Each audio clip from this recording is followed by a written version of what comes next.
Welcome back to another episode of ROC Boys Football. We have some big news for the Big Red football team out in Lincoln, Nebraska, as they land not one, but two commits from the Under Armour All-American game that is just finishing up right now. This is a really exciting time to be a Nebraska fan, and we're going to be talking a lot of Nebraska football in the offseason. If you ask me who was my favorite coaching hire over the offseason, Deion Sanders is a very exciting hire for Colorado, but you look at Matt Rhule and his track record, especially at the collegiate level, like there's no more proven winner and more proven of a guy who can turn around a football program than Matt Rhule. For my money, that is the best hire. Excited to get into these players and what Matt Rhule is doing with this Nebraska football program.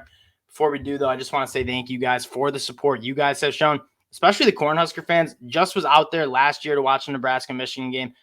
You're not going to find better fans in the country than Nebraska football fans. Had an absolutely amazing time and chatting with you guys and kind of just talking ball, even just in the YouTube comments. Like you guys love this program, and I appreciate the support you guys have shown. Again, we've talked a lot of Nebraska. We were really high on them coming into the season. The support you guys have shown truly means a lot. So if you do enjoy talking ball, especially in the Big Time Nebraska football, consider subscribing to the channel. We appreciate all the support for real. It really does mean a lot. Let's start talking about the players that we landed. First one, Cameron Lenhardt, coming from IMG Academy, committing to Nebraska. This is a guy that a lot of teams wanted, and for good reason. 6'3", 250 pounds. He has good length. He's a very good athlete. I love when prospects come from IMG just because when you're at IMG, that is basically a Division I college football program. And so you're used to the early morning workouts. You're used to being in that atmosphere and doing film studies at a high level.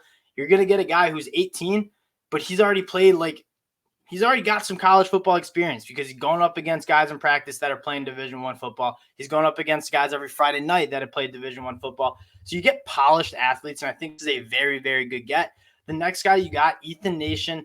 Also, he's coming from Georgia, and we're going to pull up his profile right here. A little bit more of an underrated prospect according to 24/7 Sports.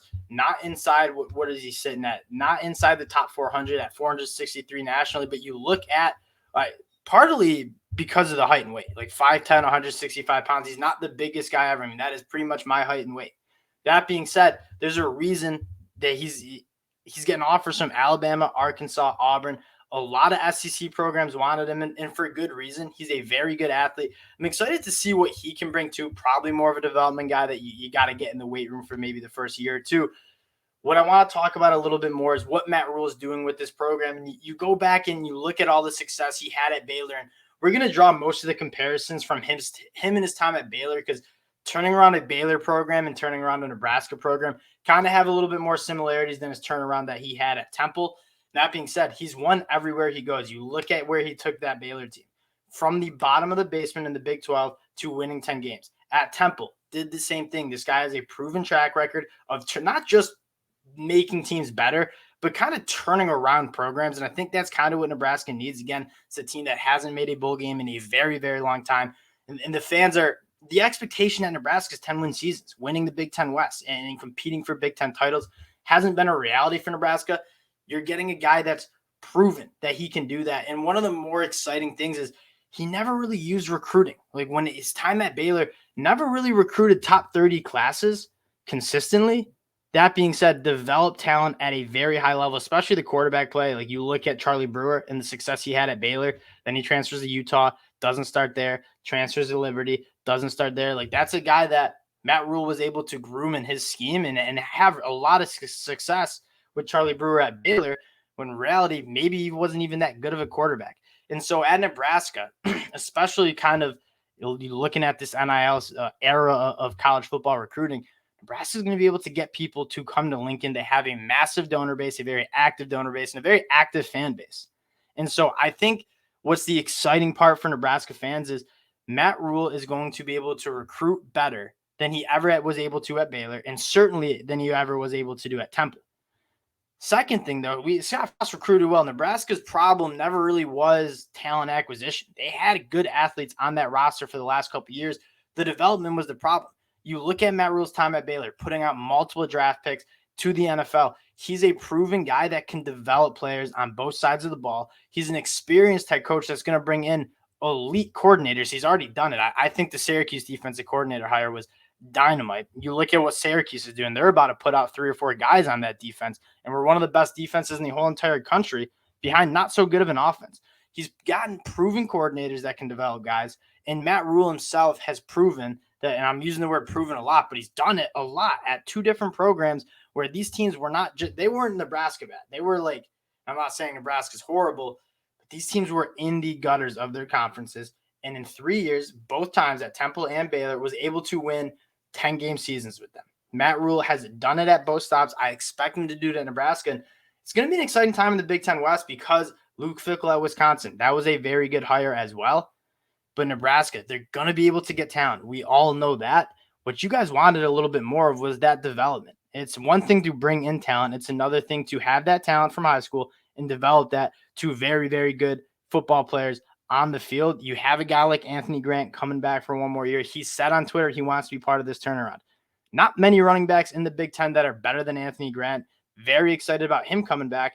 You have a talented roster with what Matt Rhule can do. And you look at this class, I think you're getting 2 guys in Prince Will. Ooh, I'm not even going to try to say his last name. This kid has a brother who's probably going to the 2023 NFL draft at Florida. And then Malachi Coleman, being able to hold on to him. Colorado was making a big push. A lot of teams in the entire country wanted to make a push at this kid. Matt Rhule, Nebraska, was able to hang on to him, kind of be that crown jewel of this 2023 Nebraska class. And I mean, I wanted to keep this one short, but 2 commits from the Under Armour All-American game. Nebraska seeming to kind of heat up on that recruiting trail. And again, that's not even Matt Rhule's game. Matt Rhule's a developmental guy. He takes players that not necessarily were the recruited the highest and makes them NFL caliber players, makes them all Big Ten players. I think that's what he's going to do in Lincoln. This is a very exciting time for Nebraska fans. Again, wanted to come on, just talk a little bit about it. You guys got 2 very, very good prospects in the 2023 class, and I'm even more excited to see what he can do in 2024 when he has a full time to get in guys for unofficial visits. Go do those home visits because Matt Rhule, I really do think, is going to get the talent, but even more important, he's going to develop that talent to make this team be competitive in the Big Ten again. And I'm a Michigan fan. There's not a team that I want to see get turned around more than Nebraska Cornhuskers. The fans deserve it. It's more fun when Nebraska is on a national stage. Sign me up for that Colorado game week 1. That is going to be a massive one, especially when you're talking about recruiting. If you get that win over Colorado and you're recruiting that Midwest, guys are going to want to come to Lincoln. Again, appreciate the support you guys have shown. If you do enjoy it, subscribe to the channel. We appreciate all the support you guys have shown, and we'll talk to y'all later.